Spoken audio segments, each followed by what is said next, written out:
வணக்கம். நாம் இந்த வீடியோவில் கனடாவில் வசந்த காலத்தில் தெருக்களில் பூவெல்லாம் பூத்து எவ்வளோ அழகாக இருக்குது அப்படிங்கிறத இந்த வீடியோவில் பார்க்குறோம். அதாவது இங்கே வசந்த காலம் அப்படிங்கிறது வந்து மார்ச்லேருந்து மே, அதுதான் வந்து வசந்த காலம்னு சொல்கிறாங்க. அதாவது ஸ்ப்ரிங். இந்த நாட்கள் வந்து இங்கே வந்து ரொம்பவே சூப்பராக இருக்கும். அதாவது குளிர்லாம் குறைஞ்சி வெயிலெலாம் வந்து செடி மரங்கள்லாம் கம்பு மாதிரி நிற்கிறதெல்லாம் பூ இலெல்லாம் வந்து பூத்து குலுங்கி நல்லா சூப்பராக நமக்கு வந்து பார்க்க அழகான காலம்தான் வசந்த காலம். எல்லா இடங்கள்லையும் பார்த்திங்கன்னா தெரு ஓரங்களில் 2 சைட்லேயும் வந்து இந்த மாதிரி பூ மரங்கள்லாம் இருக்குது. இதெல்லாம் பார்த்திங்கன்னா ஒரு 3 மாதத்துக்கு முன்னாடி இதில் பூவெல்லாம் இல்லாமல் கம்பாக தான் இருக்கும் இந்த குளிர்காலத்தில். இப்போ இந்த மார்ச் ஆரம்பிக்கவும் இந்த வெயில் வந்து பார்த்திங்கன்னா இலையே தெரியாத அளவுக்கு பூக்களாக பூத்து குலுங்கி அவ்வளோ அழகாக இருக்குது.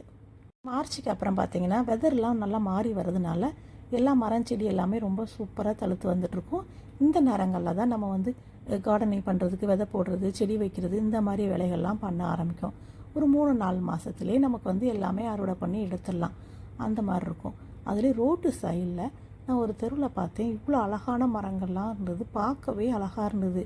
வண்டியில் மெதுவாக போய்கிட்டே வீடியோ எடுத்தேன். சில இடங்களில் பார்த்திங்கன்னா வண்டியை நிப்பாட்டி போட்டு நானே இறங்கி வந்து அதெல்லாம் பார்த்து ரசிக்க ஆரம்பித்தேன். எனக்கு ரொம்ப பிடிச்சிருந்தது. ஆக்சுவலி நாங்கள் எட்மண்டனில் வந்து வேறு மாதிரி மரங்கள், வேறு மாதிரி இடங்கள்லாம் நாங்கள் ரசிச்சிருக்கேன். இங்கே வேன்கோரில் இந்த மாதிரி வந்து பூக்கள்லாம் பூத்து இது வந்து செடி பிளாஸ்ம்னு சொல்கிறாங்க. அது ஒரு மாதிரி பிங்க் கலரில் இருக்குது. அது ரொம்ப அழகாக இருக்குது. அதெல்லாம் பார்க்கும்போது எனக்கு ரொம்ப பிடிச்சிருந்தது.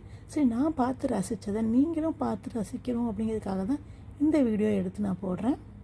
எவ்வளோ தான் செயற்கையாக நம்ம இயந்திர வாழ்க்கை வாழ்ந்துட்டு இருந்தாலும் சின்ன சின்ன ஒவ்வொரு அழகையும் பார்க்கும்போது, அதாவது ஒவ்வொரு சின்ன பூ, செடி, சின்ன சின்ன பறவைகள் இதெல்லாம் பார்க்கும்போது நமக்கு உண்மையிலேயே சந்தோஷம் வந்துடுதுங்க. அதாவது எவ்வளோ தான் சோகமாக இருந்தாலும், எவ்வளோ தான் நமக்கு வந்து கஷ்டங்கள் இருந்தாலும், இந்த மாதிரி ஒன்று ஒன்றா பார்க்கும்போது நிஜமாகவே மனசில் ரொம்ப ஆனந்தமாக இருக்குது. கடவுள் வந்து எவ்வளோ அழகாக படைச்சிருக்காரு ஒன்று ஒன்றையும் அப்படின்னு பார்க்கும்போது எனக்கு ரொம்பவே பிடிச்சிருந்ததுங்க. அதுவும் நேரில் நீங்கள் இந்த வீடியோவில் பார்க்குறதுக்கு எந்த அளவுக்கு உங்களுக்கு இருக்குன்னு தெரில. நேரில் நான் பார்க்கும்போது அந்த பூக்கள்லாம் பார்த்திங்கன்னா அவ்வளோ நெருக்கமாக, அவ்வளோ பந்தாக தொங்குன்னு சொல்லல, அந்த அளவுக்கு பச்சை இலையே தெரியாத அளவுக்கு மரம் ஃபுல்லாகவே இப்படி பிங்க் கலரில் அழகான ஒரு பூ இருக்குங்க. அது இந்த வானம் ஸ்கை வந்து பார்த்திங்கன்னா நமக்கு ப்ளூவாக இருக்கும். அந்த மரம் பூக்களும் பார்க்கும்போது ரொம்ப சூப்பராக இருக்குது. இதெல்லாம் ஒரு வாக்கிங் போனாலே ரொம்ப நல்லா இருக்குங்க. இங்கே வந்து பார்த்திங்கன்னா அதிகமான பேர், அதாவது வயசானவங்க கூட சரி எல்லாருமே வந்து டைம் இருக்கிறப்போ, அதாவது மார்னிங், ஆஃப்டர்நூன், ஈவினிங் எப்போ அவங்களுக்கு டைம் கிடைக்குதோ அந்த நேரத்தில் அட்லீஸ்ட் ஒரு 1 ஹவராவது வாக் போயிடுறாங்க. இதை அப்படி பார்த்துட்டே ரசிச்சுக்கிட்டே அவங்க போகும்போது அவங்களுக்கு வந்து போர் அடிக்காது, ரொம்ப நல்லா இருக்குது.